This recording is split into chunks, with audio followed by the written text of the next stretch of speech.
Hello and welcome to the Two Robbies podcast, your destination for in-depth discussion and analysis of the Premier League. I'm Robbie Mustoe, he's Robbie Earle, and here are today's topics. The Manchester derby fizzles out to a 0-0 draw that encapsulates the current state of both clubs. Liverpool suffer their second league defeat of the season after Fulham come back from an early goal down to win 3-2. Southampton secure the earliest relegation in Premier League history following a 3-1 loss at Spurs, and Arsenal splutter in a 1-1 draw at Everton that leaves questions ahead of their Champions League quarter-final against Real Madrid. That's what we've got coming up in today's episode. Okay, mate, before we dive into the weekend stories, you should know that this summer is your chance to catch the Premier League right here in the United States.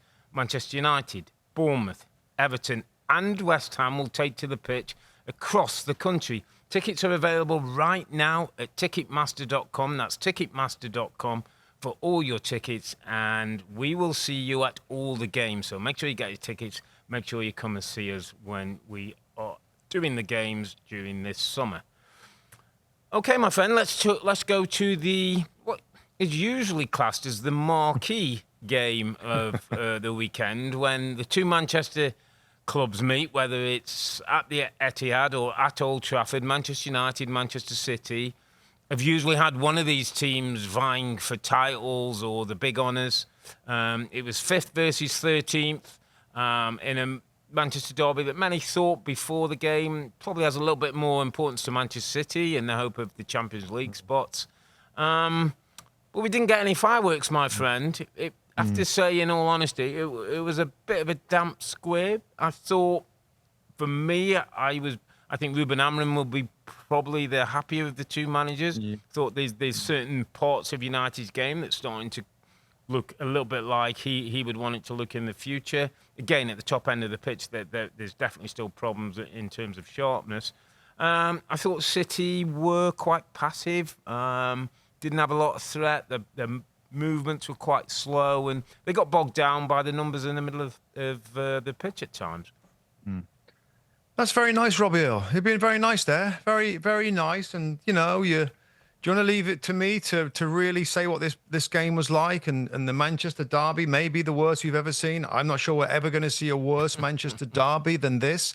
I think we know that Man United are going through a difficult moment, trying to find their football. We know that certain players and attacking players haven't been great. So I didn't expect a ton off of Manchester United. But often this game is lit by Man City's quality. Their football's so sharp, so good that Man United have to raise a level to be aggressive, to get in their faces, to stop City's dominance and City creating chances to score goals. That's what's kind of been this game over the last few years. But we had none of it. We had none of it because of what I said about Man United. But most surprisingly, with Man City, Rob, and how pedestrian and slow and unmotivated. Now, I know that they're not going for a title. I know that it's all about the FA Cup and getting into the top 5 of the Premier League. But I did expect a little bit more desire, determination to give Man United more problems. So then you had a not really seemingly bothered City against a Man United team that's trying to find its way. It's got a bit of a stronger foundation now. Yeah. Graham Lasso said in commentary a lot of times they have a 4 across the back, a 4 across midfield. They're stronger, a little stronger defensively, but going forward for Man United is painful to watch. So two teams way away from where they were, Rob, and I'll let you get back in after this. Yeah. The camera went to King Eric Cantona a lot of times. Peter Schmeichel was shown up. We know Roy Keane would have been there. Gary Neville.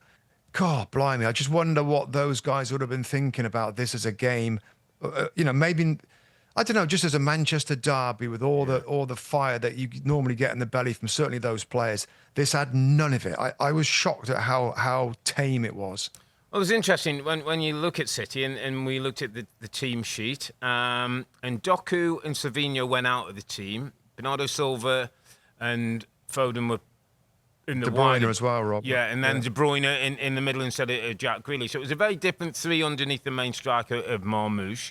And when you play those 3, Rob, it's all about technical ability, football IQ, their passing, their movement. Yet either of them were able to really affect the game. And I don't know if you noticed at the end, Rob, where Pep Guardiola had almost like a coaching session with a number of players. And did you see, I don't know if you saw, just as we were getting to the end of the pictures, that he had a long conversation with Jeremy Doku, who didn't look very happy about something. Now, whether Doku was feeling like he's been sacrificed in the team and he thought he could have played and probably would have bought. The one thing with Jeremy Doku is he runs at people and makes things happen. Savinho on the other side, his pace, he can get to the byline. City didn't have any of that. In De Bruyne playing, I wondered whether Pep had thought, he's just talked about he's going to be leaving the club at the end of the season. There's going to be a big fanfare, quite rightly, for what he's given to this football club, whether that would be a lift to the players. Didn't really work, to be honest, mate, and thought De Bruyne really struggled at times to really influence the game in the manner that we've known.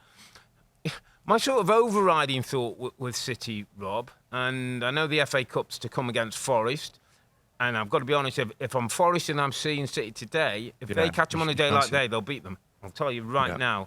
But the other thing that sort of struck home to me, Rob, across the day, really, for Manchester City, it looked tired.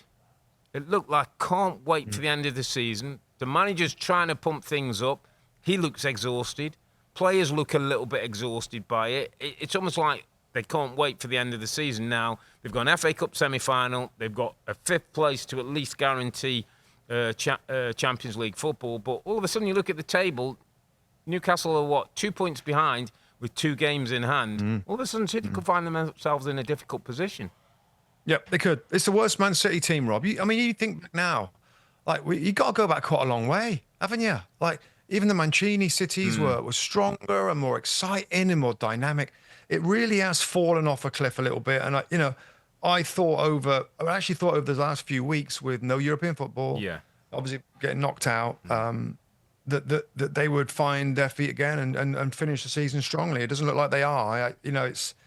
It has looked tired for a long period of time. Obviously, there's going to be a lot of changes in the summer. I heard you guys talk in the studio about, how long it might take. I think there's going to be a lot of players coming in. We talked about it, Robin, in midweek on the podcast. There is going to be a big transition there. And you've got O'Reilly, you've got Rico Lewis, you've got Marmoush, you've got Doku, you've got Savinho.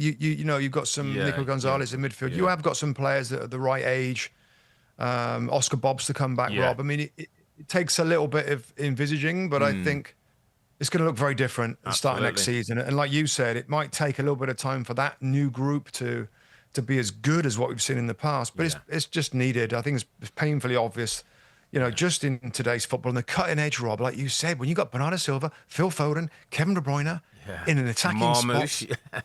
And they did nothing. There was nothing going forward. Did you even show a highlight? Was there any highlights of them scoring? So that it was, you add on to that Manchester United's sort of struggles a little bit and the way they're trying to find their form. It just 0-0. It's like, wow. It was. I'm sure the UK ex-Man United pundits will be getting that one.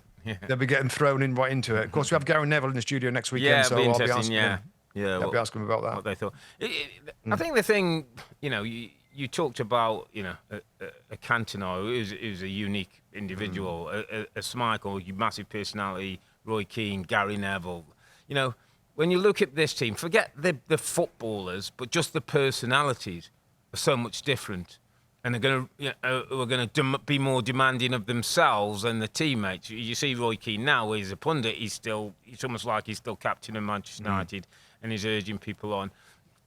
That's also part of what Ruben Amorim's going to have to develop at this club, Rob. And it might not be in that style of what Sir Alex did and back in the day, because football and people have changed. But they're all going to have to find their way of motivating each other. It's not just the football. They're going to have to find a way of, getting through difficult moments. And, he stands alone in this for me. Bruno Fernandes continues to be the standard bearer for this football club. Majority of the good things that go, he's somewhere involved in them. Yeah, and it's hard to sort of have... Roy Keane is like a beacon of, what every football club would want of a central midfield player who's a captain. Of course, there was one equally as good as Roy Keane before him in Brian Robson that was an incredible leader and my old manager in the Premier League with Middlesbrough. So that's not easy to come by. I mean, Man City, they've won 4 titles on the trot, Rob. Yeah, And for sure. I don't know whether there's a Roy Keane type of player there. There's plenty of players with plenty of experience, and your Rodri's in midfield that lead by example a little bit. But I don't know. That's way off. That's the final icing, Rob. If Man United can get a team that's competitive enough to be close to winning something, then that sort of character will be really, really, really important. Could I just steer you to somewhere in the game, mate? That I just wanted, and I had a conversation with Tim, and it was in the forward line. Højlund started. Things aren't happening for him at the moment. Zirkzee came on, I think he's build-up play and link-up play is probably better than Højlund, but he lacks this speed and intensity that's going to trouble top defenders. But I was asked today about the United front line, and I so it wasn't like a pick on Alejandro Garnacho, Rob, but I've been slightly disappointed in him of recent times. Now, young talent, exceptional ability, has got all the tools you would really want from a player playing in that position as a 10, coming from wide. He's got to get the goals. We've seen some brilliant moments, the overhead kick, the bending shots. He's got to get back to doing some basics, Rob, to learning his trade and developing. His development to me feels like it's got a bit stunted. And I know the team aren't playing particularly well, but I thought they got him in some good areas today, and I thought he disappointed with his delivery or his execution. No, I agree with you. I thought he was poor today. I thought he was really poor in certain situations where you're right, where you expect with his ability. And it wasn't that he wasn't in his favourite spots. He got into some good positions. Yeah. He's allowed to play a little wider on the left-hand side, or I think he switched over to the other side later in the game. But you're right. I mean, the front line. Now, part of me wants to be like you, kind of pointing the finger at Garnacho a little bit, but I do also think about the team as how it attacks in general. And the wing backs are okay. Dorgu's looked all right. I just don't know whether those front players, Rob, when you look at this team and they're going forward, you've got 2 central midfield players, right, which are mostly going to be behind the ball, serving. You've got wing backs that will, of course, are trying to get forward, but won't always be out and out wingers constantly attacking. And then you just got three front players that look a little on their own at times. And I'm sorry, but Rasmus Højlund, I don't know, man. I know you lost patience with him a while ago, Rob, didn't you? Yeah, just with his body language, his actions, Rob, and he's I don't know what he does, mate. And I know that you had a chat about who should stay and who should go. I mean, I know he's still young, but my goodness, there's been a lot of opportunities. And again, maybe it's the same thing that the setup at the moment. They are the best attacking team to stretch defenders for him to get more chances. But Zirkzee, actually, out of all of them, looks the kind of the brightest and that might do something that unlocks a little something. But Garnacho, I mean, that's kind of, if Garnacho's not playing well, you got Rasmus Højlund up front, and Bruno, of course, plays up there. It's not enough. And that's the biggest concern now. Now he's got his foundation a little better with the shape. And he knows he can rely on 2 banks, a bank of 5, a bank of 4, when things are difficult and teams possess the ball really well, which City do generally. He's got the first port call the attack now, isn't it, for the summer, and try and bring somebody in to give a little bit more quality in those areas. I mean, on the other side of things, Marcus Rashford, people might be saying, well, he's doing great at Villa, but this is a really good example of a player playing in a good team. It's so easier to play in a really grooved, a really good football team that dominates and is exciting, and the fans are behind him 100%, and he's enjoying that more than the anxiety. How does that work, though, Rob? Let's just say that, because it was something I thought about today in Rashford. I know we've touched on, whether it's a long-term Rashford or we've just seen a short snatch of what he can be like. And we all know he's got talent. We all know he's pacey and got lovely football ability, but we don't see it on a regular enough basis, or haven't seen it. But let's just say we get to the end of the season, Rob, and Aston Villa decide that they quite like to inquire about it, and I think the fee's been set as around 40. But Manchester United actually go, can Manchester United drag him back and say, actually, you're our player, you've been on loan, but now you're going to play for us? I don't see it. No, I'm not saying, but I'm not saying that it will happen, and I'm not saying that it's a right decision. But is that That is something. That is an option for United, isn't it? They there's don't not- have to sell him, do they? Don't have to sell him, do they? No. They No, there's not an obligation to buy. Yeah. That's what. Yeah. So I think it's just an option. an option. So if you want him at the end of this loan period, the 40 million is a fee, and it would trigger. If you don't want him, listen, he might end up going out on loan somewhere else, or somebody else being interested. Who knows? I just wasn't sure from Manchester United's point of view whether they've lost control. So in some respect, they've still got a certain amount of control of Marcus Rashford.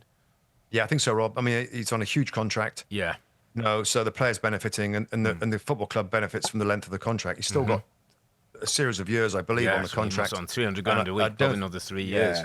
So I think they still, it's not an obligation. Sometimes it's a loan, a straight loan. Sometimes it's a loan with an option to buy, which is this, and sometimes it's a loan with an obligation to buy, which means you're really supposed to buy. Though what's the one recent? Oh, the Jadon Sancho is sort of like there was an obligation, but you can kind of opt out of it. There's a fee, loan fee or something. So it gets a bit complicated, but I just don't see. I know he's playing better. I don't see him returning. No. I mean, probably too much has gone on between the two, and I think so. bad blood or whatever.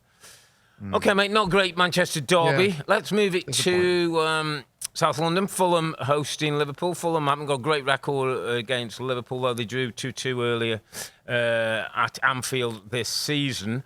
It's a Liverpool team who were unbeaten away from home, who get themselves 1-0 through a beautiful strike from Alexis McAllister.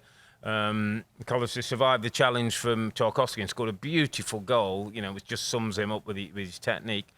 But after that, Rob, things didn't quite go to plan for Arne Slot and his man. Sessegnon with the equaliser, Iwobi putting Fulham 2-1 ahead, and Muniz putting Fulham 3-1 ahead into the break. Diaz came on and got a goal back for Liverpool. But only their second loss of the season, Rob, to Fulham. But it wasn't a classic Liverpool day.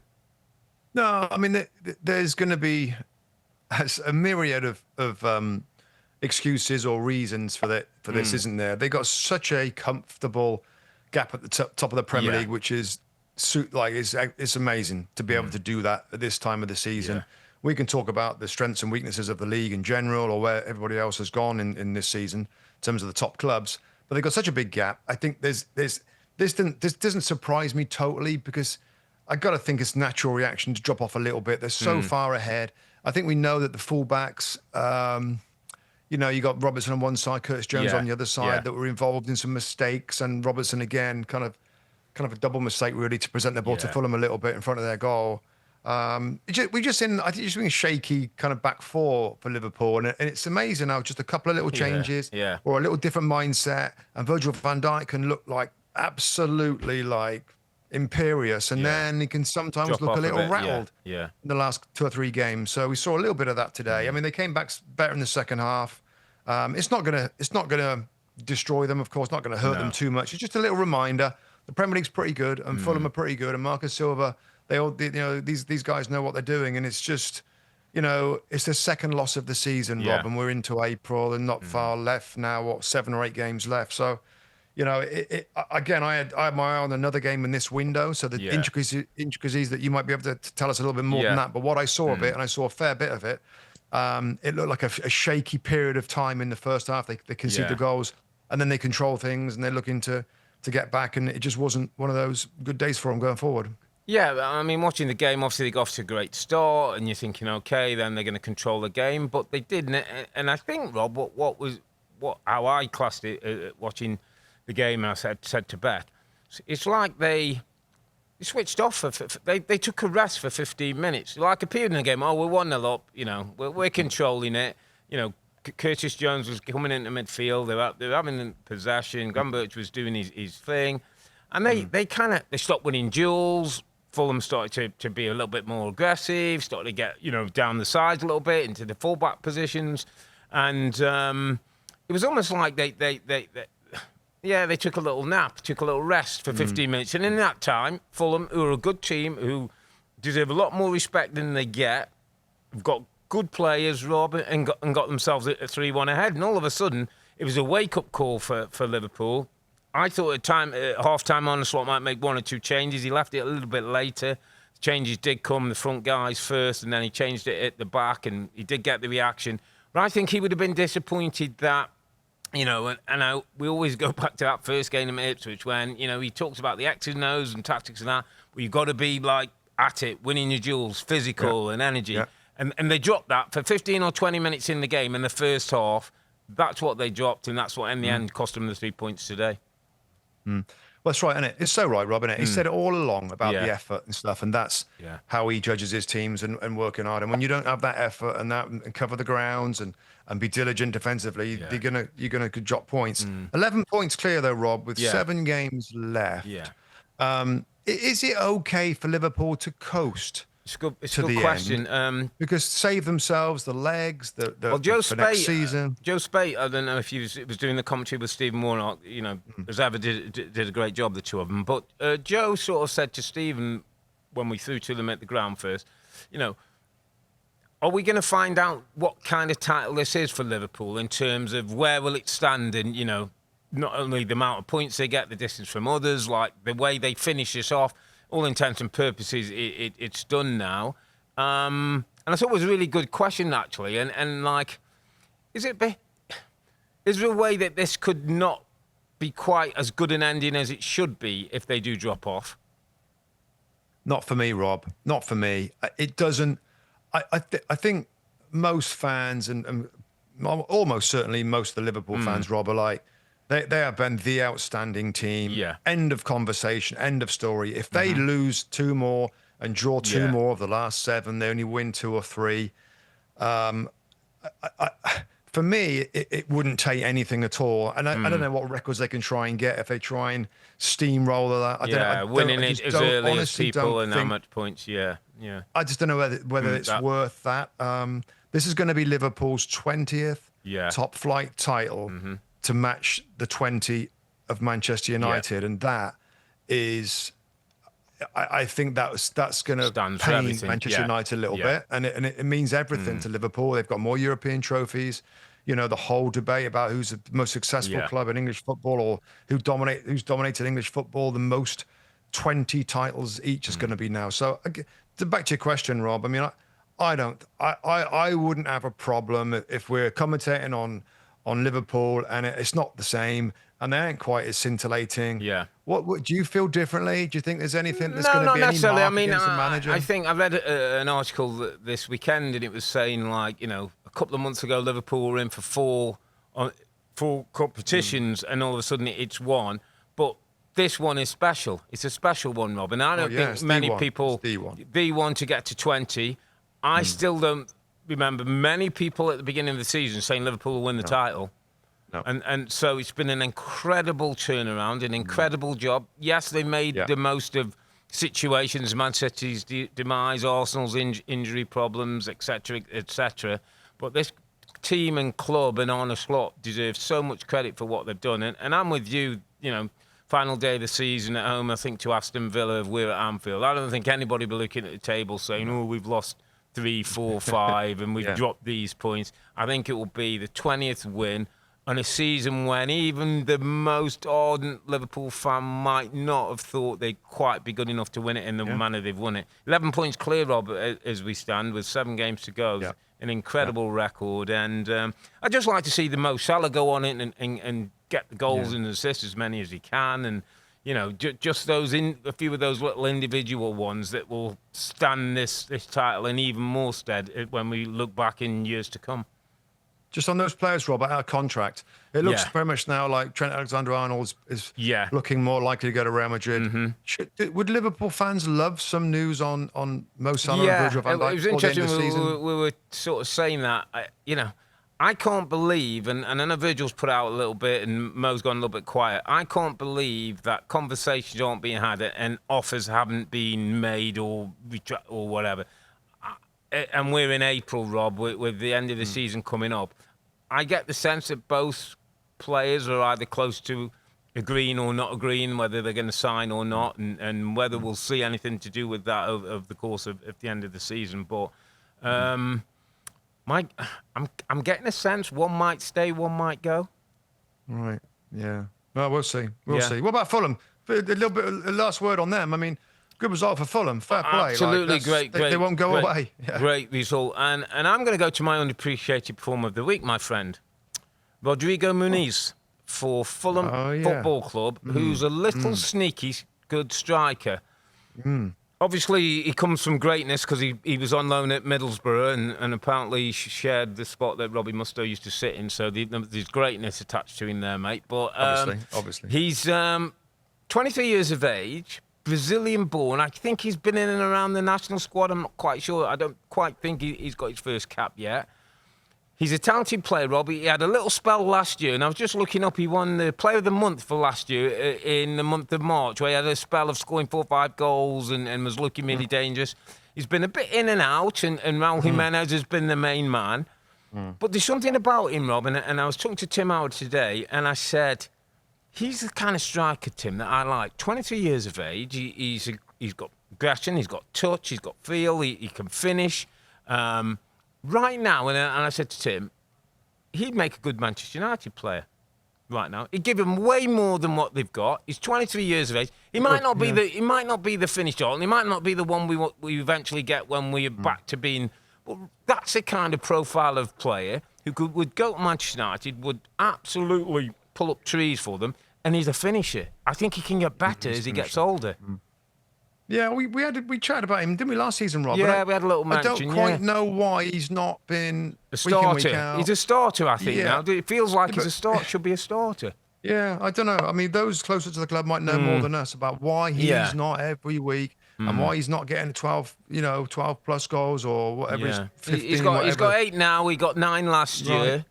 Yeah. Yeah, I'm with you. It's a good shout. And he now, whether he's underappreciated or whether there's something about his game that the manager sees in training and certain games possibly. maybe we don't study, that he's a little quiet and the game drifts him by, maybe.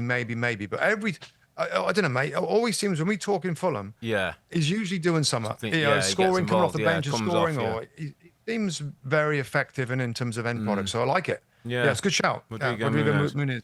Yeah, good shout. Okay, my friend, we're going to go to the Tottenham Hotspur Stadium where there could only be one result today.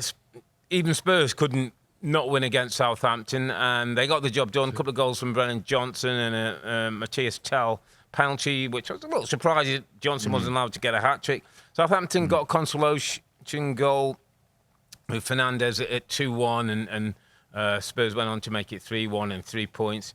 And I think the point we all knew that was coming, that was just slightly being delayed, was Southampton now the first team to be relegated from the Premier League this season with, and some history, the first team to be relegated with 7 or more games remaining. Kind of tells you what kind of campaign it's been, Rob. 10 points, what is it? 2 wins all season, 1 win for Russell Martin, 1 win for Ivan Juric. It's been a bit of a sorry kind of season, really.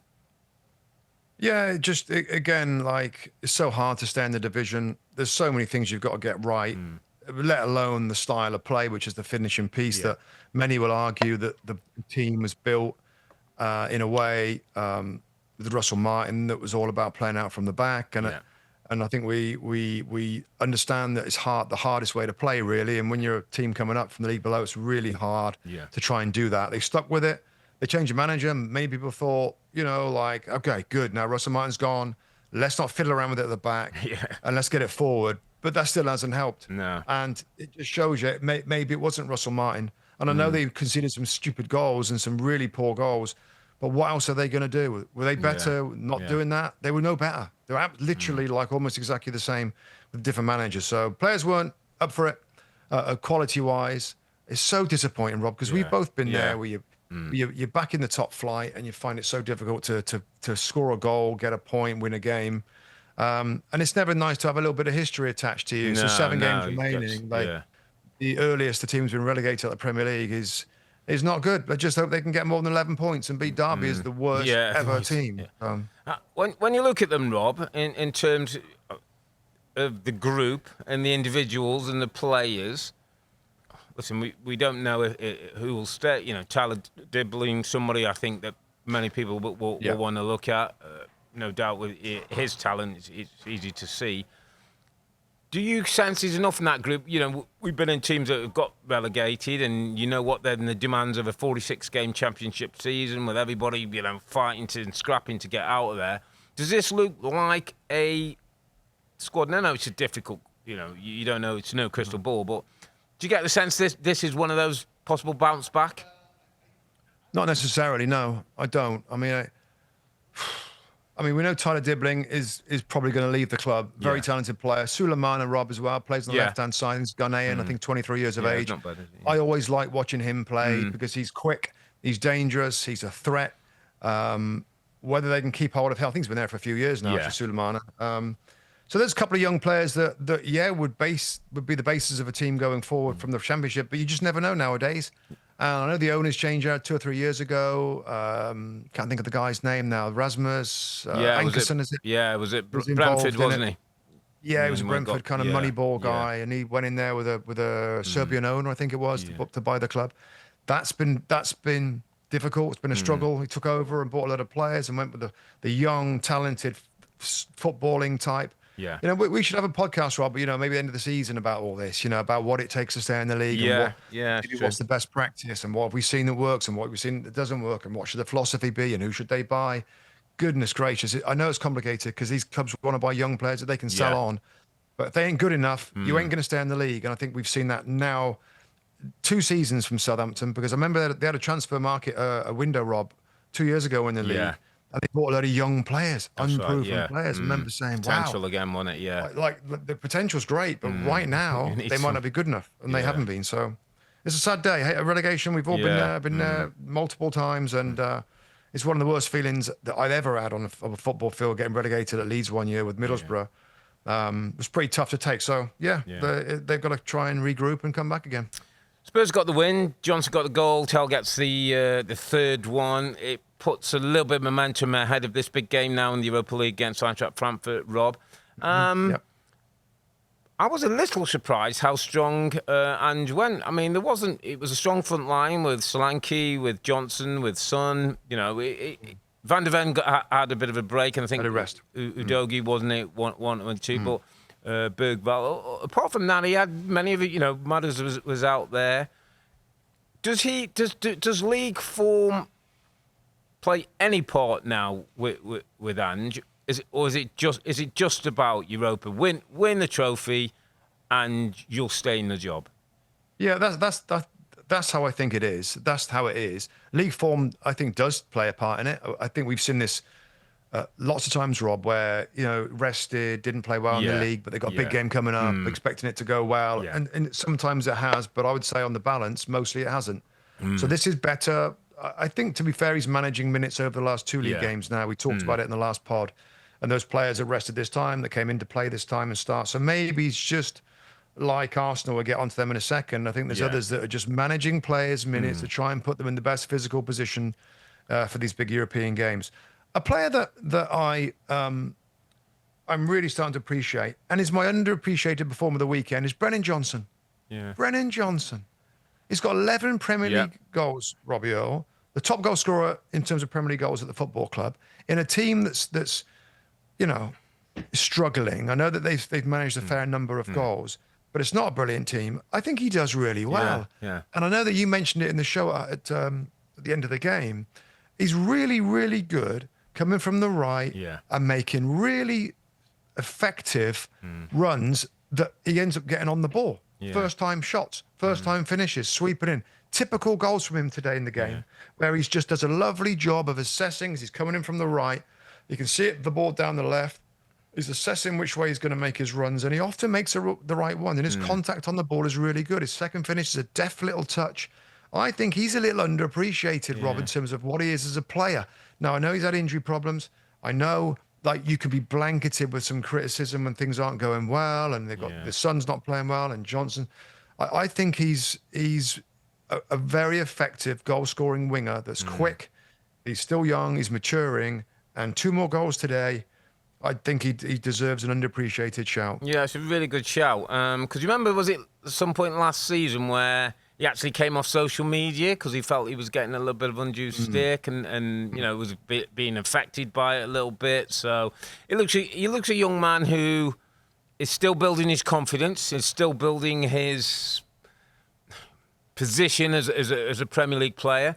And as I said today, and I said, but I think we're starting to see towards the end of what Youngman Son's going to be able to do at Spurs. He's been a brilliant player for them, but he's having probably less effect. And I think Johnsons of the world are going to have to step up. Odegaard, players younger players who've come into the squad by Ange. And you're right, 11 Premier League goals from a wide position, Rob. With game to go, and he didn't take the penalty today, which would have been possibly 12 if he'd got himself a hat trick, but was prepared to let Tell get the goal. I think it's a really good shout, and I think he could be a really important player for Spurs as they move forward. But for some reason, I don't quite know, and if Spurs fans out there, they might be able to inform us why. For some reason, he doesn't seem to be universally liked at the football club. Or I don't know, when he first came to the club, I think people used to think, like, what's he actually do? No, that's a good point. I think there's a little bit of that. And again, like Spurs fans will, it's hard for us to really get a sense of the feeling the majority of the Spurs fans for certain players. But when you consider him and Bergvall and Archie Gray and a lot of the other players at this club that's of a good age, and with Spencer's developed to a player, there's some good players at the club, and I mean, also remember that he doesn't take penalties, so he's 11 Premier League goals with no penalties. A lot of the other scorers on the top of the list, they're the penalty takers at their football club. So another little tip of the hat to Brennan Johnson and what he's doing, and I think he'll continue to be an important player for him. Yeah. Okay, let's go to Goodison. The last time that Arsenal will play at Goodison. This was a bit of a classic game in two halves. Arsenal in the first half, goal through Trossard, made a couple of deep runs, a very Trossard-esque finish from his right foot to his left foot past the goalkeeper before he can get set. But Everton played particularly well. I thought second half looked a lot more at it, a bit more David Moyes-esque. Njai scoring from the penalty spot after Lewis Skelly was maybe slightly harshly, I thought it was a little harsh, judged with the challenge on the edge of the box with Harrison. Referee thought it was in the box, gave the penalty, assumed then VAR and looks, it's not a clear and obvious error. There was a little bit of body contact, not an awful lot. I was with you. I thought it was a little bit harsh, but once the referee give it, I think it was always going to be given. And Jai got the goal, and Everton got a share of the points. And I know Mikel talked about being a bit disappointed second half that his team didn't continue to play to command the game as they would like. But obviously, we all know there's a huge game coming up on Tuesday against Real Madrid. If I can just address Everton first, Rob, because I really liked Everton from the first whistle in this game. You think about where they are on the table now. There's nothing really to play for. They're safe. It's a difficult game. But I'm like, fair play to David Moyes, because they're showing tons of energy. Yeah. They're as aggressive as they always are, particularly under David Moyes. Yeah. They're direct. The long balls are back in play. They're asking questions. They're a threat. They're a threat, old school style of threat, where it's direct balls into channels, getting balls into box, plenty of crosses in there. They're using the big guys as set pieces, the long throw-ins. They are maximising what they've got. And if there's one thing he's done over the years, David Moyes, is doing exactly that in whichever style that it is. I just like their energy and the way that they made it a pretty aggressive, uncomfortable game for Arsenal. And as I switch to Arsenal a little bit, changes again. European football, players getting the right amount of minutes, and I know that's important. And Bukayo Saka gets... Yeah, they got 45, didn't they, him and Martinelli? 45. Yeah. Yeah. Odegaard got 30. Yeah, so from their point of view, I mean, am I disappointed? Are Arsenal fans disappointed? Because it's... My note at the end of the game for Arsenal is not really that bothered about this game. Yeah, it wasn't. It's all about getting the minutes and the shape of the squad. Yeah. Is everybody okay with that, Rob? I think so. I was asked the same question, Bex, about the team, and and I said this is prep. This is a prep day for Arsenal. It's a prep day for Tuesday night against Real Madrid. Should it be a Premier League game against Everton? Should it has to be, Rob, because if he goes big and he picked up another injury or anything else happens, he's open to all kinds of questions. He's got to go where he believes the biggest opportunity is going to be, and that's certainly going to be Tuesday night against Real Madrid, getting themselves a decent start in the two-legged affair that is going to be difficult, however it plays out. So, no, I wasn't dead set against it. I've got to be honest, I was a little surprised, and I don't know if your take and if there's anything scientific in this. I just thought Martinelli and Saka, it was obviously decided they were going to have 45 minutes, probably 2 or 3 days before the game. I just always think, Rob, that give this second half 5 or 10 minutes, get back into the flow of the game, and that's not just because the goal was scored or whatever. And then get the players on. I know you start from the same place if you do it at half time, but I don't know. I just felt like if you're going to give him 45, start him then and take him off at half time. It's not a big thing. It just made me, because at half time, I think we were talking. I said, yeah, you'll probably get 5 or 10 minutes, and then the two boys will get 30-minute run out and whatever. I just didn't particularly see what the 45 and listen, not because the goal got conceded. I didn't think it was should have been a penalty, but just I don't know in the way that it happened. But listen, he's got minutes in the legs. It was a prep for what's important. It's all about Tuesday night. People won't be talking about a point at Goodison, regardless of what happens in the Champions League. That's a bit of a consequence, Rob, of the Premier League season this year, where the one at the top is going to win it, and others are focusing or refocusing on other competitions. And correct. And it's a bit frustrating when we want every Premier League game to be amazing, but the reality are now in European football, the domestic leagues are one thing, and the Champions League and other competitions are incredibly important to these clubs for so many different reasons. And at this time of the season, you're starting to see a little bit of, just a little bit of thought going into not the strongest teams playing in the league. Yeah. Maybe something we've got to get used to, Rob. Certainly with the finance that the Champions League brings. I read somewhere that if you get to the quarterfinals of the Champions League, it virtually gives you $100 million. Bloody hell. Yeah. It's a lot of money. It's a lot of money. So, with PSR and that, the English clubs are definitely going to be focused in on that. So 1-1 draw for Arsenal. Nice finish from Trossard, Rob, wasn't it? Nice finish from Trossard. Yeah. Typical Trossard goal. Really good finish. Just looking ahead to Tuesday night, Real Madrid. Do you think it's a straight decision that Mikel Moreno starts as the 9? Is there any way he could go something a bit different, maybe false 9 with the likes of Rudiger and that, who might prefer the big guy who he can have a fight with than the clever movement in the top end of the pitch? Yeah, it's an interesting question. My sense is that I still think he'll go with the experienced Mikel Moreno. Yeah. He's in good goal-scoring form. This is a home game. You need to try and rack up, if that's the right term, some goals against Real Madrid at home before you go there. I mean, Trossard's in good form. Trossard could be a busy little player, like you said, around Rudiger. You need to play. Do you need to try and bully up to Rudiger? Do you need to try and put a quick player against him? Yeah.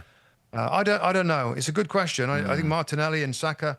It looks like Saka's going to start, Rob, doesn't it? I know we talked about this. Is that enough now? Is that enough minutes in his legs to start a game like this? Or even if he's 80%? They'll go 60, 65 minutes and let him have a blast and then, save him for the second leg. But looking forward to it, however it all plays out. So, Mikel Arteta get his team ready for a huge game at home to Real Madrid at the Etihad on Tuesday. Let's go through a few other results, mate. Aston Villa continue to go from strength to strength. 7 straight victories now, I think it is, for them. 2-1 winners against Nottingham Forest. I thought it was an intriguing game, a really great game of football. Morgan Rogers continues to go from strength to strength, doesn't he? I mean,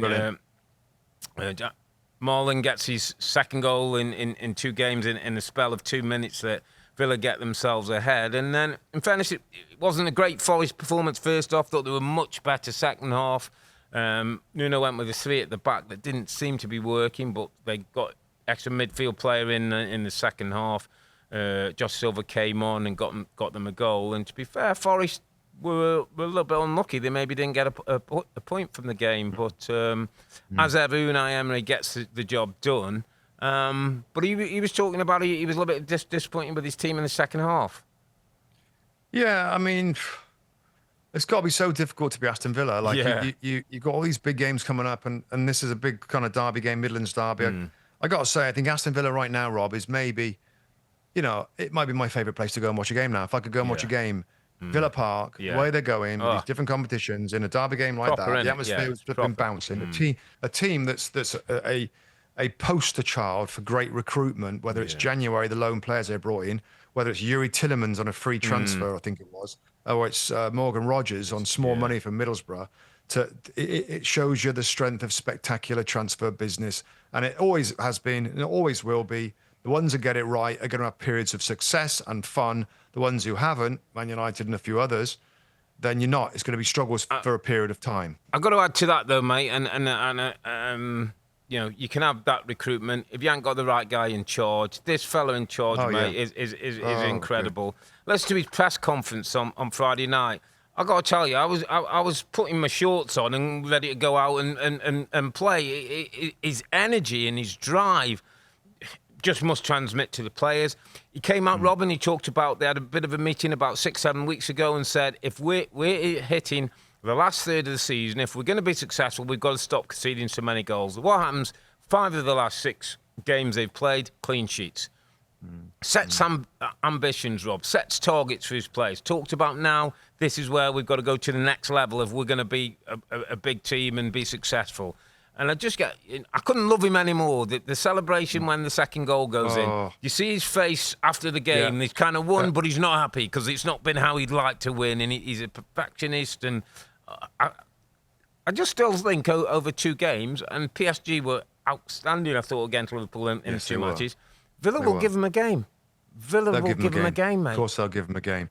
Because confidence and the way that those players are playing right now, I just love what they're doing. And I feared for Villa a little bit that they have dropped off a little bit. Yeah. But my goodness, it looks like you said, Unai Emery's getting them to come again a little bit towards the end of the season. Yeah. To push into that top 5 is going to be 5 spots, almost certainly 5 spots to get in the Champions League. They're very close right now. They're a team that's like at match speed. Others are fiddling around and messing around with. But Villa are still going at it. Yeah, they've got a power button. They've got so many good options, Rob. And those signings in January, they've got tremendous blooming assets they bought there. Yeah. And I know they'll be paying high wages for these guys that came in January. But my goodness, what a great... Let's see what they achieve. But that January window with the players they brought in, and to be fair to Rashford, who's looked lively and has done well in a better team, Asensio and Malin, they've all of them have been scoring and scoring in the last few weeks. It's amazing. And the final thing, like you said, I mean, when you watch him score a goal and Unai Emery celebrates by punching his fist, I mean, that's about as passionate as anybody is in that stadium. Yeah. Any fan, any player. The guy who scored the goal I'm not sure he's going to have as much passion as Emery is when he celebrates a goal.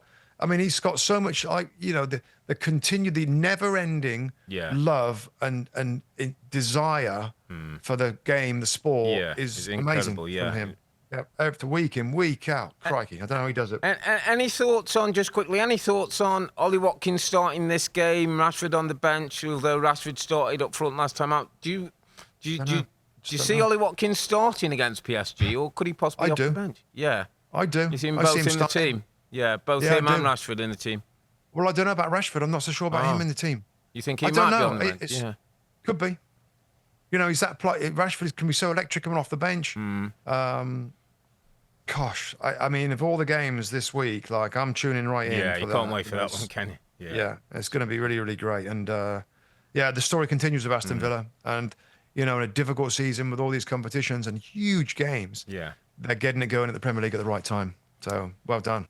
Let's get through the other games. Ipswich Town, it was a big game at Portman Road. Hosted Wolverhampton Wanderers, who were I think it was a 9-point gap coming into the game. If Ipswich win, it bound to 6 with 7 games to go. Fortunately, it didn't go to plan. Liam Delap gets the first goal. Ipswich go 1-0 up into half-time. You're thinking, wow, it's going a certain way. And I was watching the game, Rob, sitting there with Tim, and I said, here we go again. There was just a spell from about 60, 65 minutes. I said, Ipswich are going to concede. I can see it. I can feel it. Yeah. I don't know if the fans, the players are the same, but it was just like one-way traffic, and eventually you knew that Wolves' quality was going to find something. It did in the end. Sarabia came on. Strand Larson, who's been in good form, gets a second. Ipswich lose a game, 12-point gap, and for all intents and purposes, probably sends them down to the Championship. It does. I think that's it. There was, of course, when they score the goal, it's like, wow, are we going to see something here? It's defensively, Rob, that's relegated Ipswich. it's defensively. And I think the post-mortem, when they sit back and they Yeah. consider the season, they look at all the stats and the numbers and the signings and the players and some of the attacking production and the quality that they've got some decent quality. Yeah.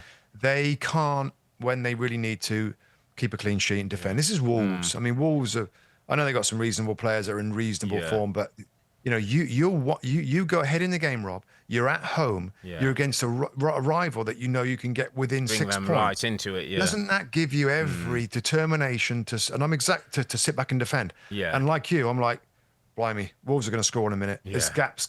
Yeah. But that's it. For Ipswich, they haven't managed over the course of the season and with their recruitment and their assessment of the squad, Yeah.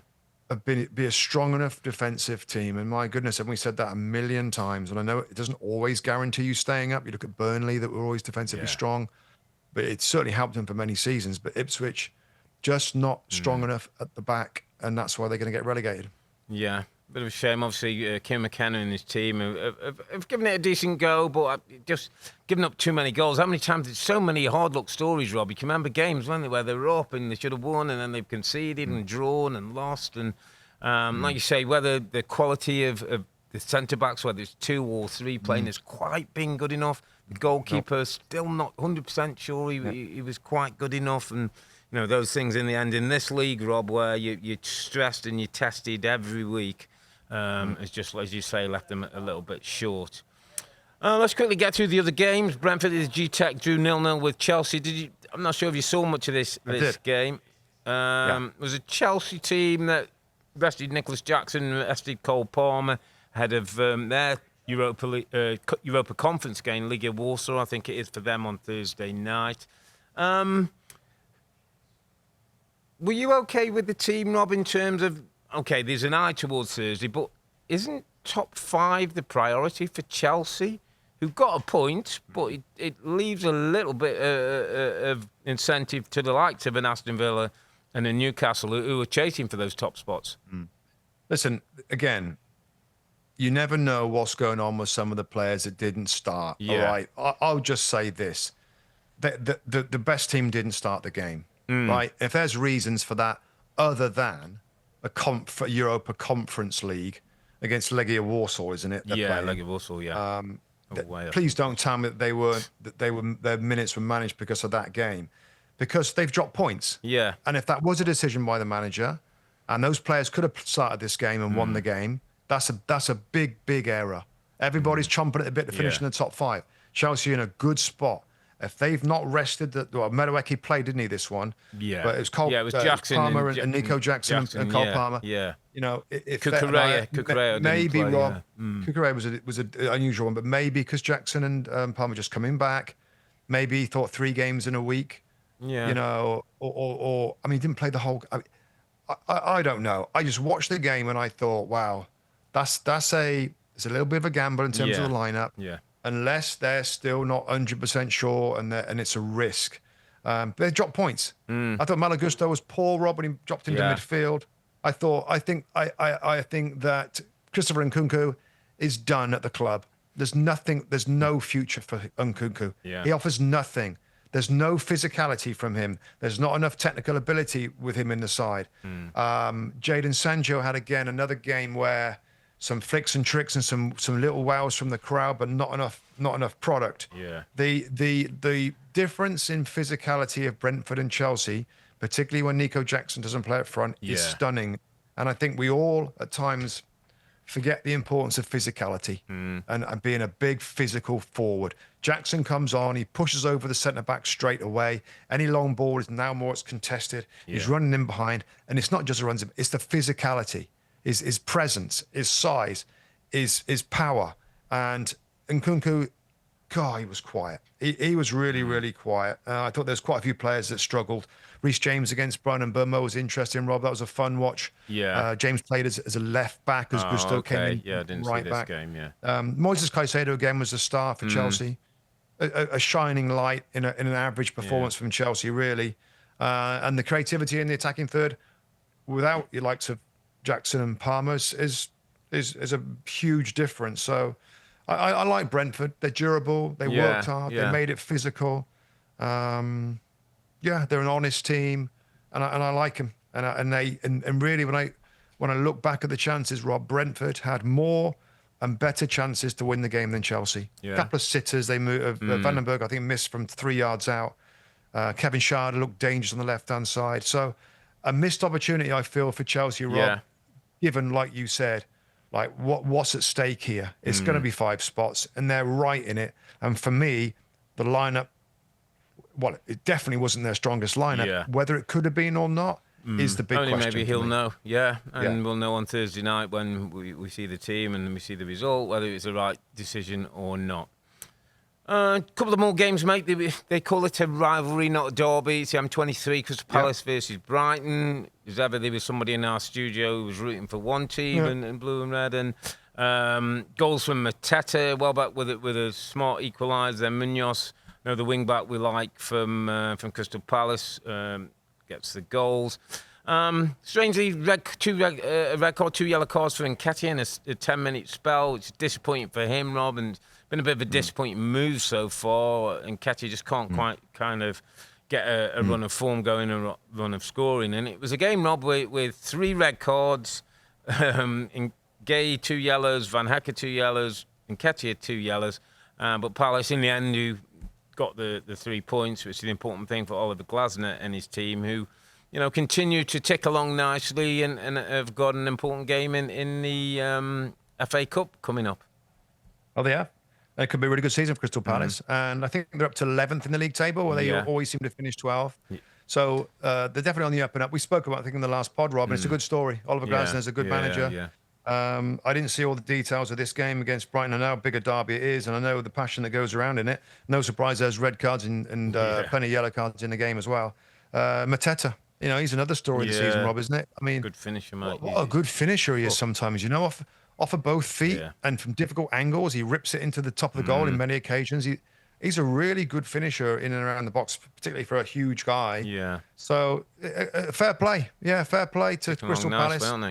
You like what they're doing. We're worried about the future with Dougie Freeman, the director of football, leaving. But the club has been very well managed off the field, and they've made some good recruitment decisions. Again, with the playing staff and the directors and the manager, and it's working out great. Finally, West Ham 2, Bournemouth 2 at London Stadium. I sense, Rob, just 1 or 2 people are starting to ask a few questions about Graham Potter. Not quite been the start to his sort of West Ham career that he'd want. 2 goals from Evan Nielsen for Bournemouth. Fulker came on as sub, scored a good header. Bowen with the other header, Jared Bowen for West Ham.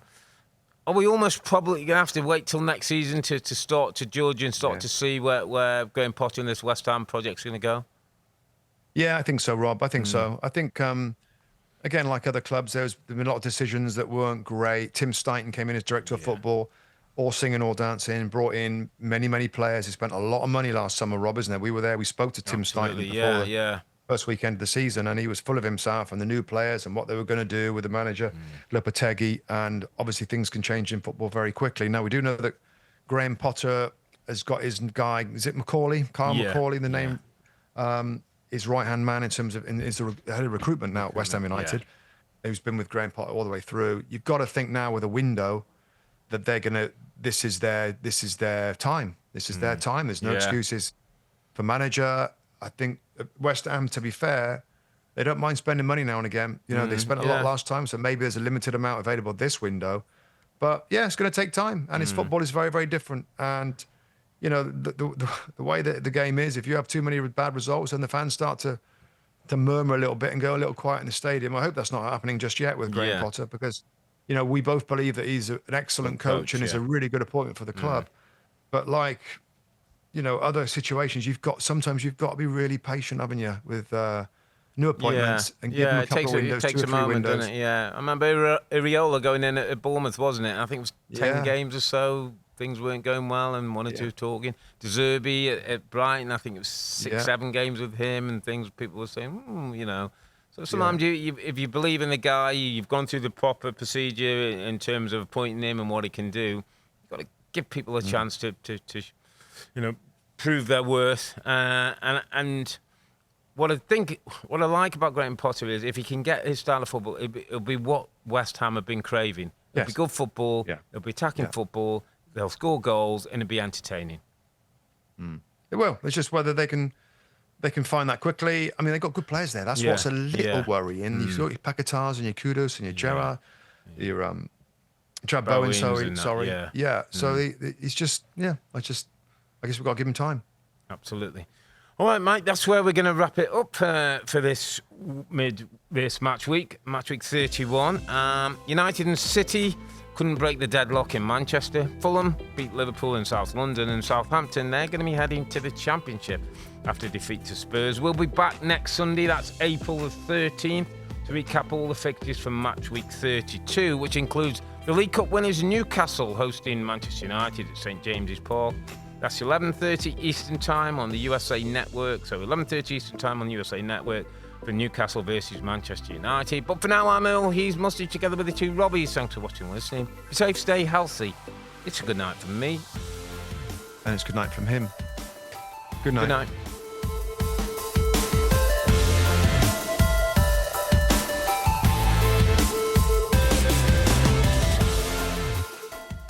Hi, I'm Rebecca Lowe, and as we head towards the end of an exciting Premier League season, make sure you like and subscribe on the NBC Sports YouTube channel for more content like this.